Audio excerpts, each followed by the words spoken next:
আসসালামু আলাইকুম। আমি মাঝখানে কয়েকদিন প্রায় ১ মাস উস্তাদ ওয়াসিউজ্জামান ভাইয়ের কাছে অ্যারাবিক ল্যাঙ্গুয়েজের কোর্স করছিলাম। তো কোর্সটা আমি কন্টিনিউ করতে পারিনি। তো অ্যারাবিক ল্যাঙ্গুয়েজ শেখার আমার খুব আগ্রহ। আমি চেষ্টা করি শেখার। তারপরেও মাঝখানে আসলে একদম কনসিস্টেন্টলি শেখা হয় না। তো আমি মেমোরাইজ না করলেও মাঝেমধ্যে আ বই পড়ি, বুঝার চেষ্টা করি। যেমন ধরেন ওয়াজির ভাইয়ের কাছে পড়ার সময় আ এ কিছু জিনিস শিখছিলাম। যেমন ধরেন যদি বলি এই দেখেন আমি যে কেউ যদি প্রশ্ন করে যে, "আহাযা কিতাবুন?" মানে এটা কি বই? প্রশ্ন। আহাযা। হাযা শব্দের অর্থ হচ্ছে এইটা। উম আহাযা কিতাবুন? এটা কি বই? আ তো উত্তর হবে নাম। নাম মানে হ্যাঁ। হাযা কিতাবুন। হ্যাঁ, এটা বই। এখন যদি আবার যদি প্রশ্নটা ডিফারেন্ট করি, যদি বলি, আহাযা কিতাবুন? যেমন এটা একটা স্ট্যান্ড, আ এটা বই না। আহাযা কিতাবুন? এটা কি বই? তখন বলতে হবে লা, লা হাযা, হাযা এটা আরবি আমি জানি না। যাই হোক, তা আমি যখন ইংরেজি শেখার ক্ষেত্রে কি করি, মিক্সচার বলার কথা বলি। যেমন এখন যেটা বলব, না লা, লা মানে না, লা, হাযা স্ট্যান্ড।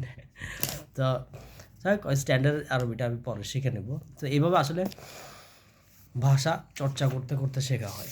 হ্যাঁ, মানে অল্প চর্চা করতে, করতে কনসিস্টেন্টলি অল্প চর্চা করতে, করতে অনেক শেখা হয়। তো আমার খুব ইচ্ছা আমি কোরআনের ভাষাটাতে দক্ষ হই। পাশাপাশি ইংরেজিতে দক্ষতা, ইংরেজি আমি পড়ি, পড়াই। ইংরেজিতে দক্ষতারও ইচ্ছা আছে।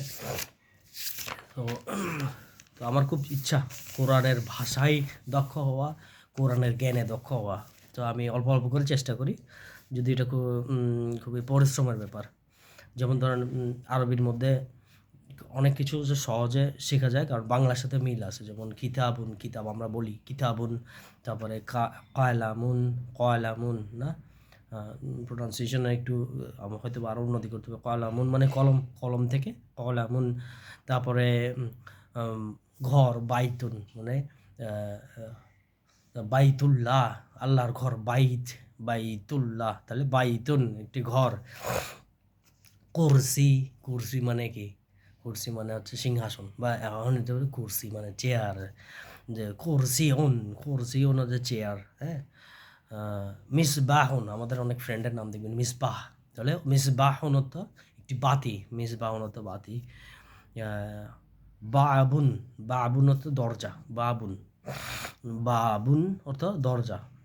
আর খাট হচ্ছে সরিরুন, সরিরুন হচ্ছে খাট। সরিরুন খাট। জিদেরুন দেয়াল। এরপরে হাজা শব্দের অর্থ মানে যদি বলি হাজা এইটা, তারপরে হাজিহি সম্ভবত হাজিহি সম্ভবত এইটা স্ত্রীলিঙ্গের ক্ষেত্রে। এগুলো আমি পড়ছিলাম, ভুলে গেছি, প্র্যাকটিস করতে হবে আবার।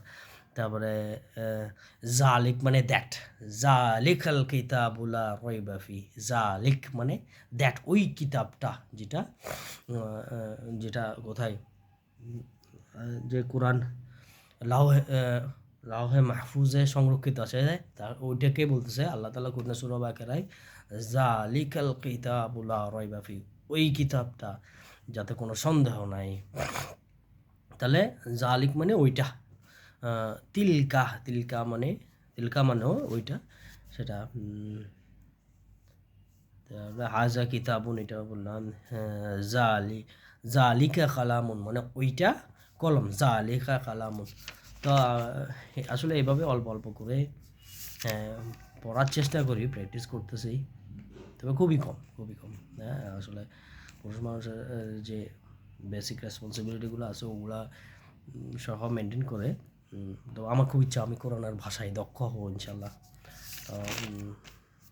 দোয়া করবেন ইনশাল্লাহ। আসসালামু আলাইকুম।